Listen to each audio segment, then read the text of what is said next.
Straits brings legal and business insights at the intersection of the shipping and energy sectors. This podcast series offers trends, developments, challenges and topics of interest from Reed Smith litigation, regulatory and finance lawyers across our network of global offices. If you have any questions about the topics discussed on this podcast, please do contact our speakers. Hi everyone, welcome back to another episode of the Reed Smith Trading Straits podcast. My name is Susan Rietala. I'm a partner in the asset finance team in the transportation group at Reed Smith. I'm joined today by Katrina Henderson, counsel in the asset finance team, and we are both based in the London office. So we're going to talk a little bit about offshore finance today. So let's start with an intro into it as a concept and what sorts of things we're seeing. So I'll start with a question. Katrina, what comes to your mind when you hear the term offshore finance? Well, offshore energy refers to the generation of energy from various different sources located in offshore areas. So that could mean oil and gas, wind, wave, tidal, and other renewable resources located in offshore areas. There's a wide range of offshore projects ranging from oil drilling and production platforms, offshore wind farms, and offshore solar farms. And these projects all need vessels. The focus today is on offshore vessel financing rather than project financing. So we will talk a bit about the pressure points and what issues may come up if you are looking at financing offshore vessels in particular. I should say here that offshore vessels can include oil rigs, FPSOs and other large structures, but can also include offshore supply vessels, commissioning service operation vessels for wind farms or anchor handling vessels for oil platforms. So we're talking here about moving assets as well as fixed assets. And as Susan mentioned, we're both transactional shipping lawyers, and we work on a lot of asset finance deals with a vessel mortgage as the key security. But offshore financing isn't always that simple. And in particular with oil platforms, you have to consider whether the rig actually counts as a vessel that can be registered under a particular flag, and therefore whether a mortgage can be granted over it. And depending on the jurisdictions involved, this isn't always a foregone conclusion. And investors looking to get a vessel mortgage over an oil rig might be a bit surprised when they find that the rig doesn't actually qualify as a vessel under a particular flag, and security needs to be structured differently. For example, you could have a chattel mortgage.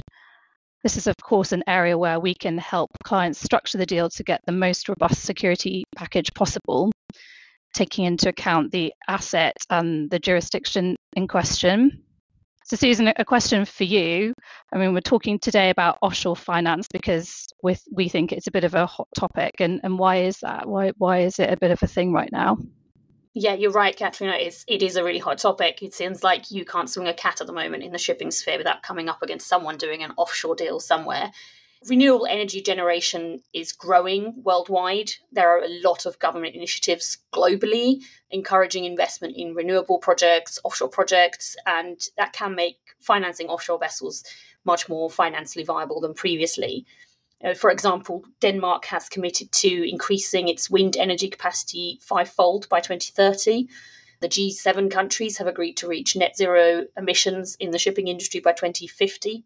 And the increased use of offshore renewable energy is a key driving force behind that. And when you couple that with the International Maritime Organization's decarbonisation goals, which are to reach net carbon zero by 2050, there are a lot of investment opportunities out there.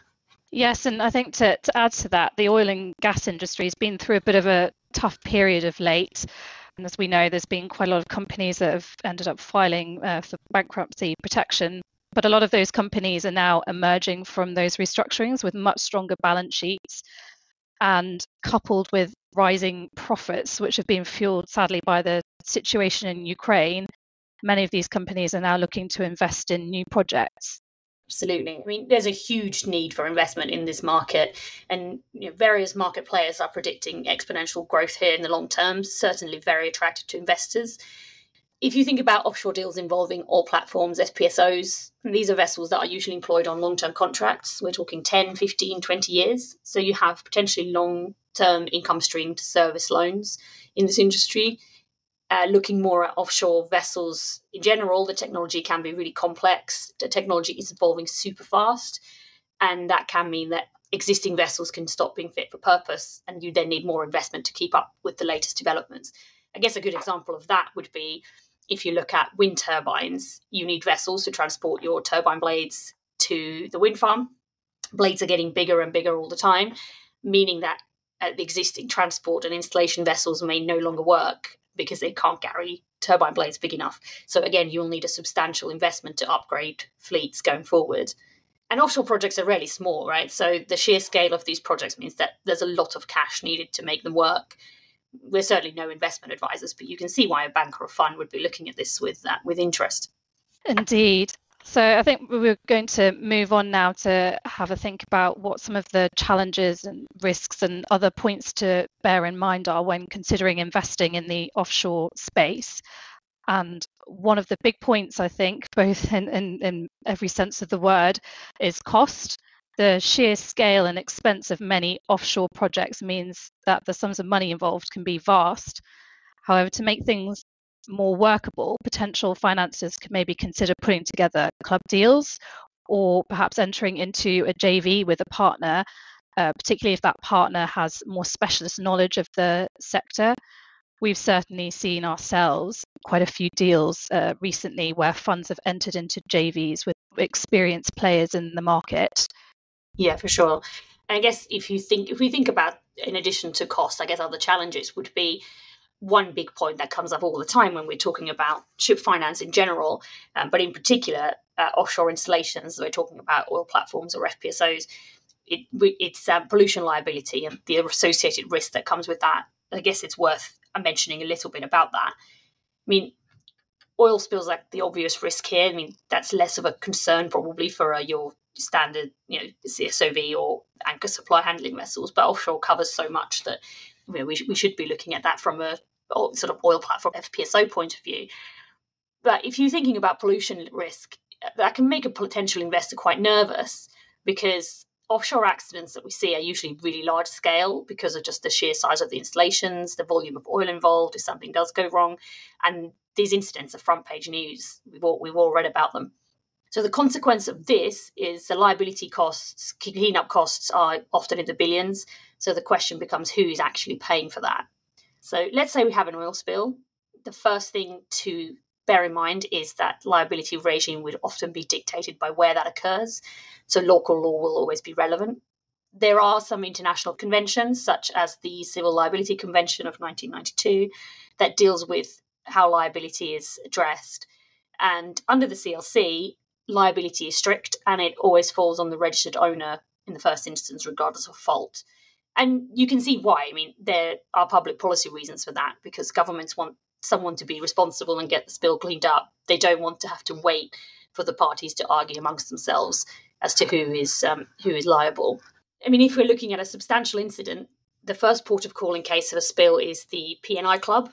And that's great, you're insured for your oil spill, but there is a maximum cap for how much the P&I club would cover. Yeah, you might be used to seeing covenants and facility agreements that borrowers are required to ensure that P&I cover is taken out for the maximum amount available in the market, which at the moment is 1 billion. And, you'd like to think that oil spills wouldn't be that expensive, but they can result in costs exceeding that 1 billion. And in those cases, the owner would be looking to other alternatives to find the cash. The CLC that I mentioned just now does include some maximum liability caps. And there are funds called International Oil Pollution Compensation Funds that can provide further compensation over the P&I club liability limit. So, there are ways to deal with that. But I suppose, we're talking about offshore financing. So people are probably asking, well, why do I care about this if I'm the financier? We've just said that the registered owner is liable. And in principle, that's true. But depending on local law, a mortgage could be liable in some cases, especially where they're seen to exercise significant control over the operation of the vessel.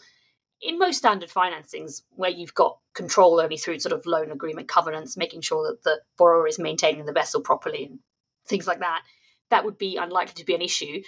But there is, some concern that a government involved might try to go after a mortgagee because they're likely to have the deepest pockets.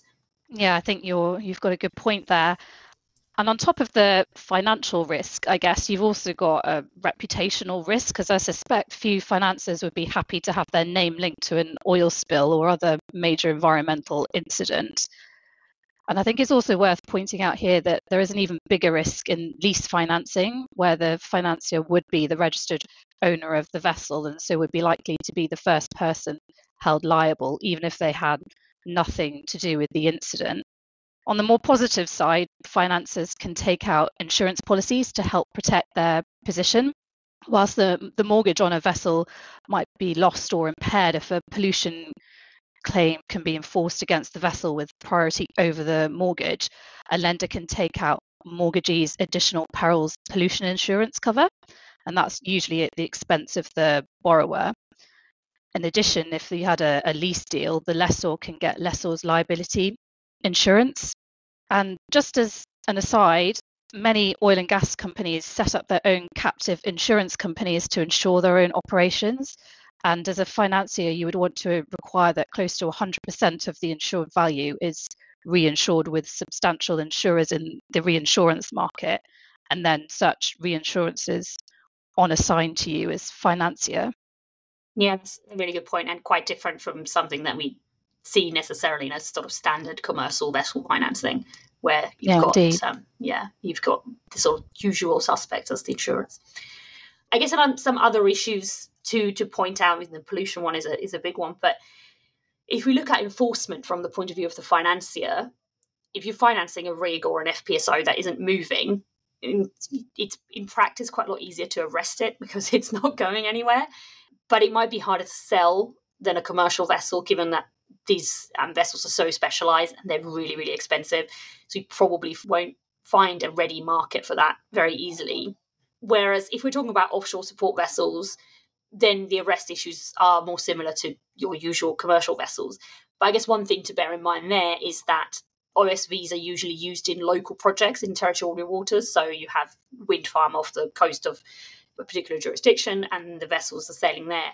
So you're always going to be arresting potentially just in that one jurisdiction, and it might not always be the most inviting jurisdiction to arrest. So it's just something for lenders to be aware of at the outset of the project.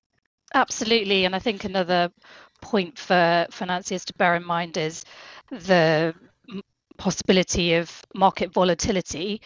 By definition, offshore projects are big projects and the market highly susceptible to fluctuations, which can be influenced by factors such as oil prices, global demand for resources, and geopolitical tensions. And we've seen examples of that recently with Ukraine. And fluctuations in these variables can impact the vessel's utilisation rates and thereby affect the cash flows that might be available for debt service. So that's something to bear in mind, particularly considering that offshore projects are long term. It can take years to build an offshore wind farm, and drilling contracts for oil platforms are usually pretty long, like 15, 20 years. So patience is a virtue here, and things can change quickly. However, they can also change back just as quickly. And also, as mentioned earlier, those long-term drilling contracts can help ensure a predictable revenue stream, despite what might be going on around. So whilst there might be volatility in the market, you might have a steady income stream, and that can help guard against the volatility. Yeah, absolutely. And I guess in connection with that, offshore investment can be helpful in kind of in diversifying a portfolio. A lot of times the returns from offshore investments are not necessarily directly correlated with traditional equity or fixed income markets. So there is, like you say, there is volatility, but it isn't necessarily the same volatility that you might see in the kind of economy as a whole. And so it may potentially provide a bit of a hedge against wider economic risks. Absolutely. And I think a last point that we wanted to raise was around working with trusted partners. It's really important to be working with experienced counterparties who understand the technologies involved in the sector, because it's always changing, and as we've discussed, there are challenges involved in being involved in the market. So it's really essential to have knowledge and experience of the market and to understand those challenges and quirks. And so if you don't have that knowledge yourself, you want to ensure that others involved do have that knowledge. And as we've mentioned earlier, you could consider partnering someone in a JV or a strategic alliance. Yeah, thanks, Katrina. I mean, I think we've covered some interesting points there, and I think we can wrap it up. Thank you, everyone, very much for listening, and we look forward to another Trading Straits podcast soon.